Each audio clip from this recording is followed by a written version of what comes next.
Abda'u bismillahirrahmanirrahim wa birahimika min insani meweking sungkawa nyapa sakamura langkang asitu kang langgeng paling endah alhamdulillahi qadimil awali alahiri baki bila tahawuli kape puji katwe Allah dinmiwa tanpa pungkasan langgeng tan kana Summa sholatu wa salamun salmada ala nabi ridhoi rimong qad wahada luli rahmatato salam salawase marang nabi beci ke wong nyiji ake wa alihi wa sahbihi wa mangtabi sabila dinil haqqi khairu mubtadi lan sentono sahabat lan wong kang derek kedalane agama ora dewek. Abda'u bismillahirrahmanirrahim wa birahimin min insani miwitik sungkawa jagat sakamura lang asitur kalang paling endang alhamdulillahi qadimil awali al ahiril baqiri atahawuli kabeh puji katwe Allah diniwa tan pungkasan langgeng tan kena awah. Abda'u bismillahirrahmanirrahim wa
Assalamualaikum warahmatullahi wabarakatuh.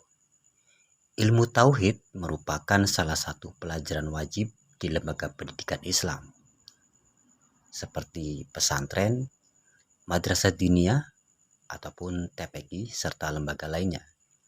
Mengapa? Karena ia menyangkut hal paling fundamental dalam Islam, yakni iman. Ilmu ini biasa juga disebut ilmu akidah. Jika fikih mempelajari status hukum perbuatan lahiriah seorang mukallaf, tasawuf membahas aktivitas batin, maka akidah adalah perihal yang berkaitan dengan keyakinan. Ketiga unsur inilah yang disabdakan Nabi SAW dalam hadisnya yang sangat masyhur mengenai iman, Islam, dan ihsan. Ketiganya lalu diistilahkan menjadi ilmu tauhid, ilmu fikih, dan ilmu tasawuf.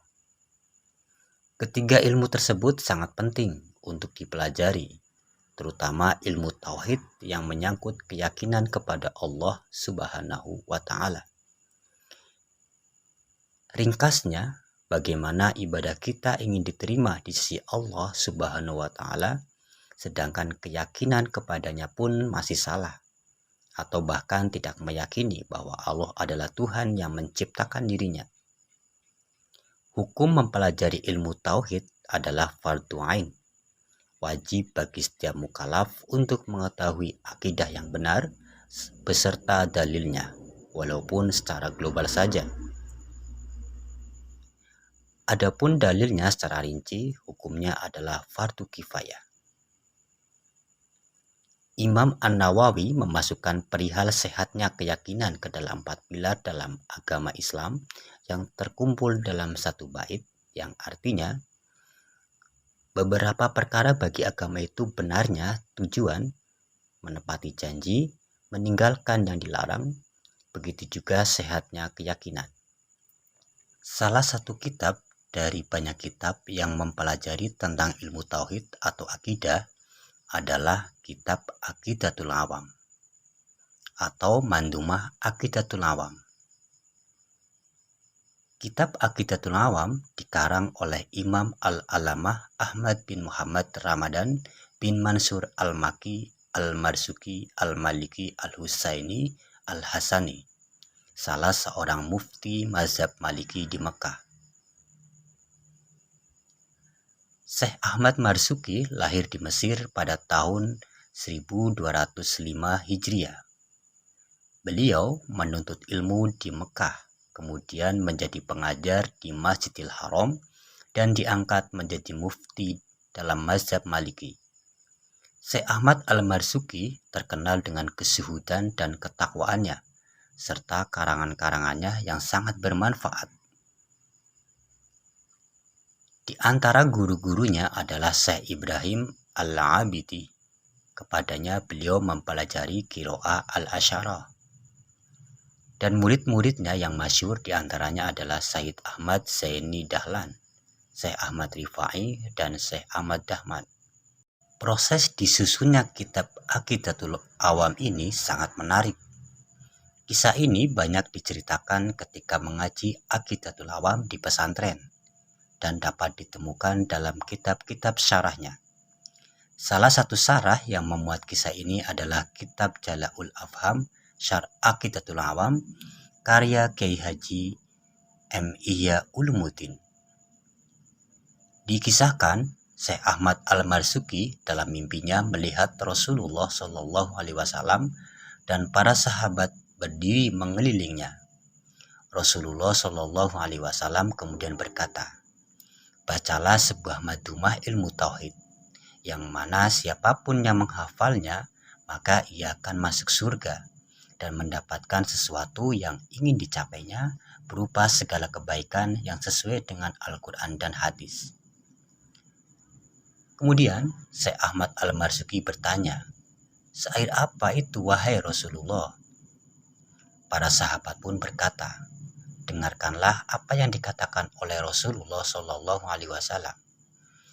Maka Rasulullah SAW berkata, "Katakanlah, abda'u bismillahirrahmani hingga bait wasuhufal halili wal kalimi al-hakami alimi."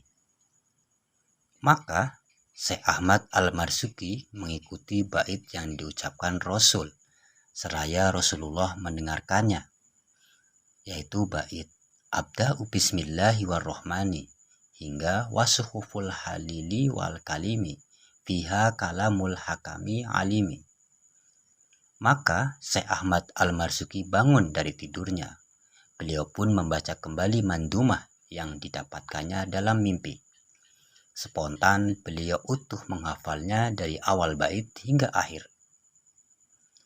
Dan terjadi lagi kedua kalinya, Syekh Ahmad Al-Marzuki bertemu Rasulullah SAW dalam mimpinya. Ketika itu, mimpi terjadi pada waktu sahur atau sepertiga malam. Rasulullah SAW berkata, "Bacalah apa yang telah kau himpun di dalam hatimu." Syekh Al-Marzuki pun membacanya dari awal hingga akhir di hadapan Rasul. Sedangkan para sahabat mengelilingnya seraya mengucapkan amin di setiap akhir bait mandumah yang dibaca Syekh Al-Marzuki. Tatkala beliau menyelesaikan bacaannya, Rasulullah SAW berkata, "Semoga Allah memberikan taufik pada sesuatu yang diridhoinya dan menerima mandumah itu, serta memberikan keberkahan kepadamu dan orang-orang yang beriman. Juga mereka bisa mengambil manfaat darinya. Amin. Setelah peristiwa itu, orang-orang kian mengetahui akan mandumah yang didapat oleh Syekh Ahmad Al-Marzuki. Maka banyak yang menanyakannya. Beliau pun menjawabnya dengan mandumah yang didapatkan dalam mimpinya, sekaligus menambahkan dengan bait. Wa kullu ma ata bihi rasul fahaquhu taslimu wal qabulu. Hingga selesai, yaitu sampai pada bait yang ada dalam kitab Aqidatul Awam.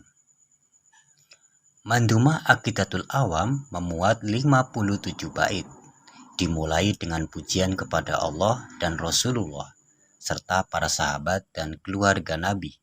Kemudian kewajiban mengetahui sifat-sifat wajib bagi Allah yang 20, sifat-sifat mustahil, serta sifat jaiz.